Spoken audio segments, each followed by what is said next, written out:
Ya halo sobatku, dimanapun kalian berada, gimana kabarnya? Semoga kalian dan keluarga dalam keadaan baik-baik saja ya. Kali ini, kita akan membahas Donghua Battle Drop The Heaven episode 9 yang tayang hari Minggu ini. Perlu diingat, ini hanya sekedar bocoran spoiler yang episodenya rilis tanggal 11 September 2022. Jadi, jika narasi dan video berbeda, mohon dimaklumi ya. Untuk kalian yang penasaran tentang cerita Battle Drop The Heaven episode 9 ini yang tayang 1 minggu sekali, oke langsung aja kita ke ceritanya, gas! Pada ending episode 8 sebelumnya, kita diperlihatkan kelompok Xiaoyan yang menuju pavilion perpustakaan, di mana saat di perjalanan, Xiaoyan menanyakan kepada penatua Hugan apakah keterampilan gelombang suara ada di pavilion perpustakaan, dan penatua Hugan pun menjawab bahwa keterampilan itu kemungkinan ada, tetapi ia berpesan kepada Xiaoyan jika ingin mendapatkannya, itu tergantung pada usahanya. Sesampainya di pavilion, penatua Hugan perlahan menangkupkan tangannya sembari meminta restu di depan pavilion, dan tidak lama saat penatua Hugan menangkupkan tangannya, dua patung di depan pavilion memancarkan cahaya sebelum berubah menjadi dua tetua berjubah hitam yang sepertinya juru kunci di tempat ini. Bahkan kemunculan dua tetua ini juga dirasakan Xiaoyan karena ia merasa Yolo tiba-tiba memutuskan kontak batin dengannya. Saat kedua tetua ini muncul, mereka sedikit terkejut dan merasakan tubuh Xiaoyan menyimpan berbagai jenis api surgawi. Bahkan salah satu dari mereka menebak bahwa inti teratai api hijau yang dikendalikan Xiaoyan saat ini berada di peringkat 19 daftar api surgawi, sehingga tebakan ini membuat Xiaoyan terheran-heran. Beberapa saat kedua tetua itu terus memuji bakat Xiaoyan, penatua Hugan meminta mereka berdua membuka kunci ruang menuju pavilion perpustakaan, dan tidak lama mereka berdua menyatukan kekuatan dan seketika membuka sebuah portal. Saat portal ini muncul, penatua Hugan menjelaskan kepada Xiaoyan DKK bahwa portal ini merupakan ruang menuju pavilion perpustakaan yang dibuat para doujin ratusan tahun yang lalu. Dan walaupun doujin sekalipun yang membukanya, jika tidak menggunakan metode khusus seperti kedua tetua ini, maka kemungkinan sangat sulit untuk membukanya.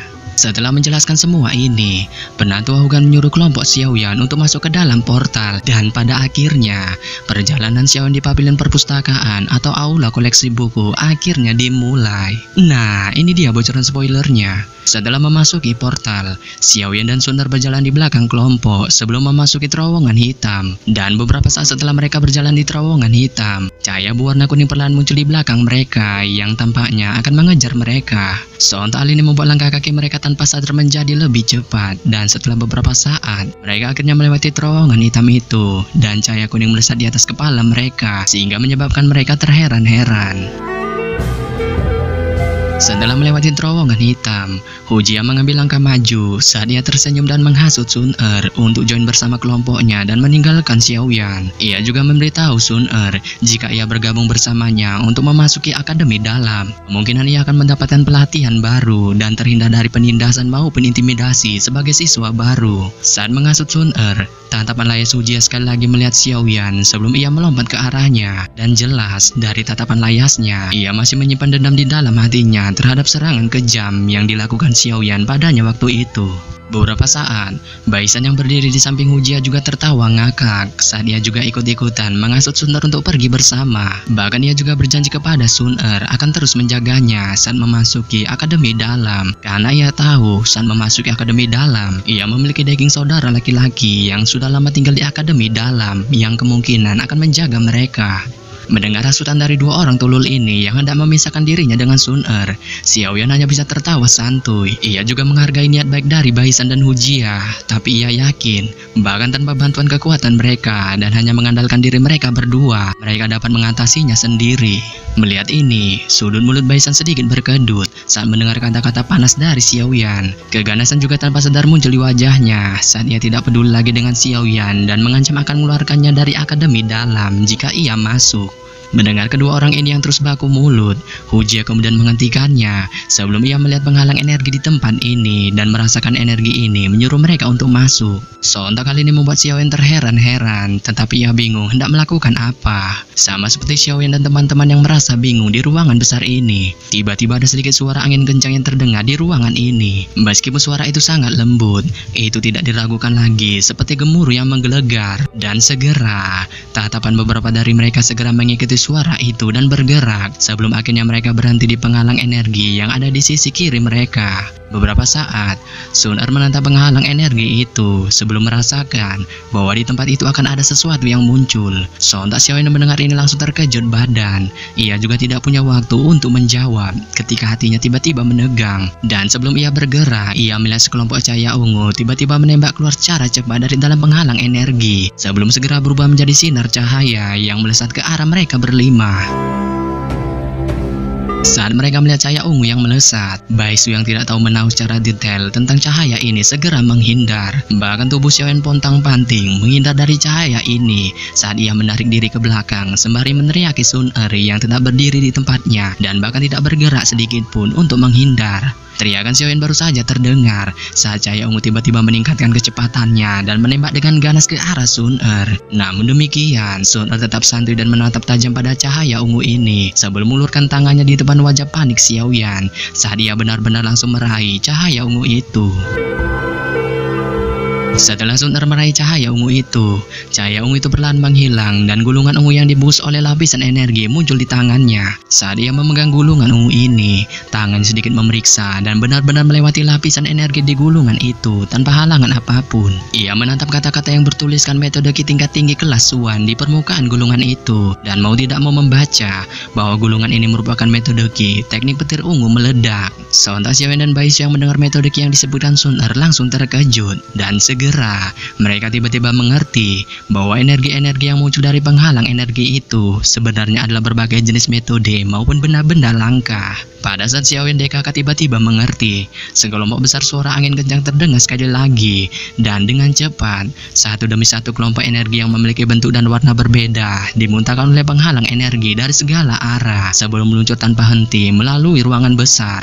Melihat kelompok energi ini yang membawa momentum berbeda, kegembiraan muncul di wajah Xiaoyan. Kakinya melompat dari tanah dan tubuhnya melayang ke udara saat ia segera meraihnya dengan tangannya dan ketika ia mendarat di tanah, sudah ada sekelompok cahaya hijau di telapak tangannya. Saat tatapannya melihat cahaya hijau ini, Xiaoyan dapat menemukan bahwa di dalam gugusan cahaya ini sebenarnya ada bahan obat yang seluruh tubuhnya seperti jamrut, dan matanya dengan cepat menyapu bahan obat jamrut ini sebelum akhirnya berhenti pada buah seperti batu giok di bagian atas bahan obat ini yang merupakan buah giok langit. Mengetahui bahwa benda ini merupakan buah giok langit, Xiaoyan sedikit kecewa. Ia menghela napas dan mengendurkan telapak tangannya saat ia perlahan melepas benda itu sebelum berubah menjadi cahaya hijau yang kembali ke penghalang energi. Tidak lama setelah Xiaoyan membuang benda itu, ia memiringkan kepalanya dan berteriak keras kepada Sun Er saat ia menyuruhnya merebut semua sekelompok cahaya itu. Saat teriakan keras Xiaoyan terdengar, Bai San dan yang lainnya tampaknya juga mulai merespon. Dan segera, beberapa sosok mereka mulai bergerak sebelum berubah menjadi banyak bayangan yang dengan cepat melintas di dalam ruangan dan berulang kali meraih kelompok cahaya yang ditembakkan dari penghalang energi. Dalam sekejap, seluruh ruangan ini dipenuhi dengan kegaduhan saat kelompok Xiaoyan bergegas menangkap semua cahaya ini. Begitu mereka menemukan bahwa barang yang mereka ambil tidak cocok, mereka akan membuangnya dan terus memaksimalkan penggunaan waktu untuk merebut harta yang cocok untuk mereka. Beberapa saat, tawa girang Bai San tiba-tiba terdengar di dalam ruangan saat ia mendapatkan teknik Do kelas D. Melihat ini, kelompok Xiaoyan segera menoleh dan secara kebetulan melihat bahwa sekelompok cahaya perak yang tampak seperti gulungan ada di tangan Bai San. Bai San memegang kelompok cahaya perak ini dengan erat dan ia tidak bisa menahan senyum sombong pada Xiaoyan saat tangannya dengan cepat masuk ke dalam cahaya perak ini. Namun demikian, tepat ketika tangannya baru saja melakukan kontak dengan bagian dalam gugusan cahaya perak itu, ledakan yang sangat besar tiba-tiba muncul sebelum mengibaskan tangannya. Dan segera, cahaya perak itu menjadi sangat terang dan dengan paksa melepaskan diri dari tangan Bai San sebelum berubah menjadi sinar cahaya yang melesat ke dalam penghalang energi. Melihat ini, Bai San sedikit terkejut dan kemarahan perlahan muncul di wajahnya. Dengan raungan marah, tubuhnya berubah menjadi bayangan putih dan menabrak penghalang energi dengan tujuan mengambil kembali cahaya perak itu. Meskipun demikian, tindakan tulul yang dilakukan Bai San ini akhirnya sia-sia karena saat dia melakukannya, penghalang itu membalas dengan cepat dan pada akhirnya tubuhnya terpental dengan keras saat ia memuntahkan seteguk darah. Sontak hal ini membuat Xiaoyan tercengang dan seketika ia tertawa ngakak sembari memasang wajah full senyum. Setelah berkutat cukup lama di dalam ruangan aula koleksi buku ini, Xiaoyan sepertinya belum menemukan benda yang ia inginkan. Bahkan dengan bantuan Sun Er, metode yang ia dambakan yaitu teknik dosonic tak kunjung didapatkan. Pada saat ini, hanya ada 10 menit tersisa sampai batas waktu 1 jam mereka bisa tinggal di aula koleksi buku habis. Hal ini menyebabkannya merasa suram sebelum ia menggelengkan kepalanya dan mengajak Sun Er untuk pergi. Begitu ia mengajak Sun Er, ia membalikkan tubuhnya dan berjalan menuju jalan yang ia masuki. Siu. Namun tidak lama, San Xiaoyan berbalik dengan wajah suramnya. Cahaya penghalang energi di sudut ruangan tiba-tiba menjadi lebih terang. Dan segera, suara tajam dan aneh terdengar di seluruh ruangan, sehingga menyebabkan kelompok Xiaoyan menjadi sedikit linglung. Namun tidak lama saat mereka merasa linglung, langkah kaki Xiaoyan tiba-tiba berhenti, sebelum ia tiba-tiba berbalik dan berubah menjadi bayangan hitam yang melesat secara cepat ke arah penghalang energi di dalam ruangan. Dan pada saat ia bertindak, sekelompok energi transparan keluar dari penghalang energi itu.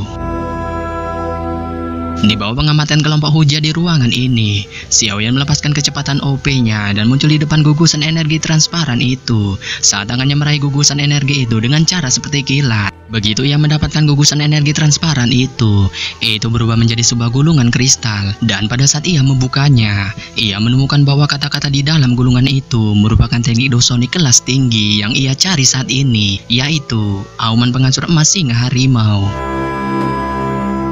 Xiaoyan membaca kata-kata di atas gulungan itu sekali lagi dan merasakan kepuasan besar di dalam hatinya karena ia akhirnya mendapatkan hal yang ia butuhkan saat ini. Dan setelah mendapatkan benda idamannya ini, ia kemudian mengajak Sun Er pergi dari aula koleksi buku ini.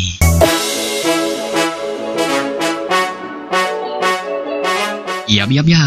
Sampai di sini saja saya menyampaikan bocoran spoiler Battle Truck The Heaven episode 9 yang baru tayang minggu ini. Akhir kata saya ucapkan bye-bye.